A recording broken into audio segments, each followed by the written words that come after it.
J'ai pris un risque énorme pour ma carrière. C'est quand, du coup, j'ai travaillé trop. J'ai pas su dire non. J'ai enchaîné les patients pendant des heures, des jours, des mois, des années. Et je commençais à avoir des fourmis dans les doigts. J'avais les symptômes d'un canal carpien bilatéral, mais j'ai continué comme un patient un peu borné qui va jusqu'à s'éclater. Vous savez, on en a. J'ai fait la même chose et je suis allé jusqu'à l'opération des 2 canaux carpiens. Et là, du coup, j'ai eu tellement peur pour mon métier. Je savais plus si j'allais pouvoir travailler de la même manière. Je pensais que j'allais perdre mon boulot avec les clubs pro, avec les équipes de France, parce que j'avais plus de force, j'avais perdu de la force dans les mains, j'avais plus d'endurance, plus de préhension. C'était une catastrophe. Et je me suis rendu compte comment.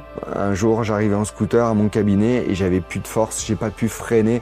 Et là, je me suis dit, waouh, là, je peux y laisser ma vie. Je pouvais y laisser ma vie, mais je pouvais aussi y laisser mon travail et ma passion. Et là, ça a été dur, ça a été très dur. J'ai pris cher. J'ai une petite leçon que je peux retirer de ça, c'est essayer de vous écouter. Occupez-vous de vous. Prenez des techniques et des outils qui vont vous économiser, parce qu'au début, on a envie, on fait beaucoup, et puis après, dans le temps, on s'use un petit peu. Et donc, du coup, il faut penser un petit peu à long terme. Et on vieillit tous, on va se détériorer tous. Alors, prenez soin de vous, levez le pied, écoutez-vous. Et puis, vous dites-moi si vous avez pris des risques dans votre carrière, par exemple. Tiens, mettez-moi ça en commentaire, je serais ravi de savoir ce qui vous a secoué un petit peu.